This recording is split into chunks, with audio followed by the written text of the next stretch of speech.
She was responsible for many a young girl's terrifying nightmare. She was the Wicked Witch of the West, complete with haunting cackle and rather convenient broomstick.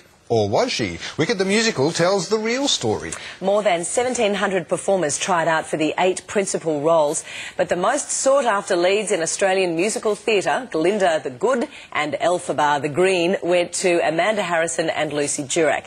They cast their spell over the producers and have been weaving their magic 8 times a week since Wicked opened at Melbourne's Regent Theatre a couple of weeks ago. And good morning, ladies. Thanks for coming in. Congratulations, too, on the roll. Thank you. 8 performances a week. So that's 6 nights and 2 matinees. 3 matinees. 3 matinees and 5. We get Mondays and Tuesdays off, which is kind of a good trade-off because you sort of get a weekend even though it's not a weekend. Well, I mean, I'm thinking long term.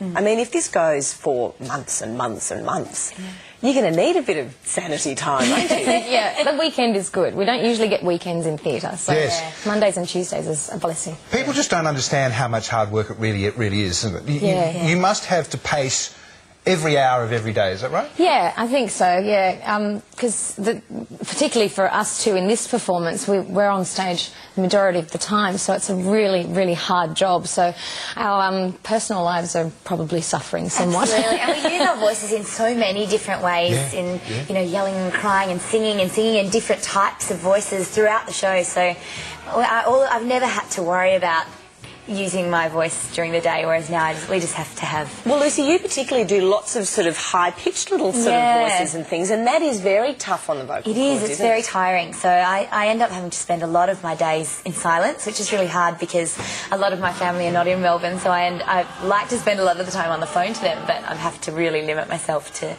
And also, there are some big musical moments, aren't there? There are some big, high notes. High energy. In fact, we've got a moment here of you belting it out. Let's take a look.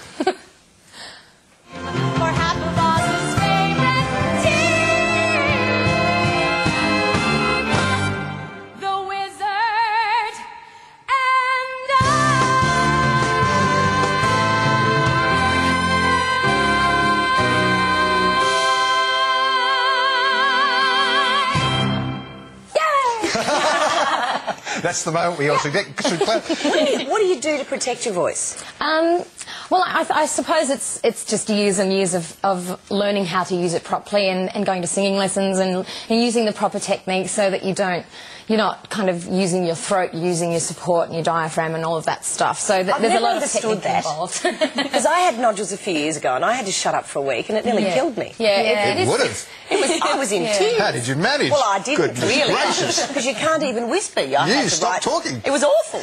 I got really good at sign language. And it's really depressing after a while because you feel like you're not communicating almost. And every now and again I'm like, oh, I just have to call somebody and just break the... We do... And people ignore you, don't they? They do. You can't talk. Well, I have a toddler, so it's really hard. So on Mondays, I usually do a no-talking day. So my husband's involved in taking care of my toddler. So I don't have to kind of go... How are you managing that? Oh, God, I don't know how I'm managing, but I am. I mean, my husband is just so wonderfully supportive. He's being stay-at-home daddy at the moment, so... And the whole family, well, you've both moved down from Sydney, haven't you? Yeah. So you've moved down with your husband and your bubby? Yeah, we're all here for a good year, I reckon. Has she seen you in the show? She hasn't seen the show because she's far too young, but she's come backstage during tech time and she saw me all green and now she calls me Mama Gee. Mama Gee, which is so cute. Oh, that's very sweet. How much of a hassle is being green? It's not too bad. I was just taking off my nail polish before I came on television because it was all crusty. So, but the green is pretty full on. It's all over my face and my hands and my neck and my chest. And your ears. And my ears. So I went to the doctor's a couple of weeks ago and the doctor freaked out because the whole inner tube of my ear is green. What's going on here? What's happening here? And it doesn't stain? It doesn't, no. I mean, it comes off. It's water-based. It's a MAC product. Mostly. These two roles, the two roles that you play, the two of you play, they're the great roles in the piece, really, aren't they? They are the centrepiece. They are really the terrific roles.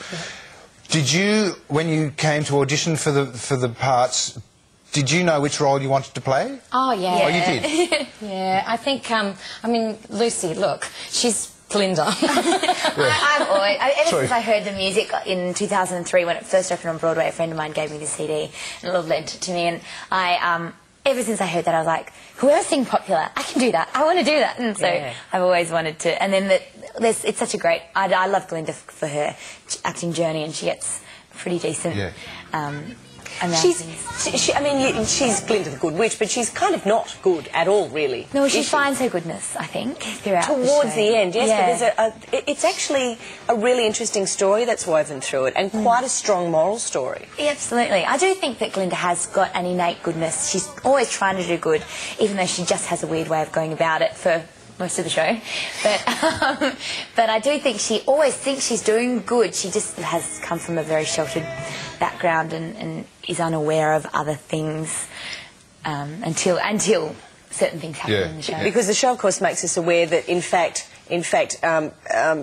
Elphaba is not wicked. Not wicked, but she's unattractive to most people, and therefore that kind of that sort of breeds fear, doesn't it, between the entire society around her. Yeah.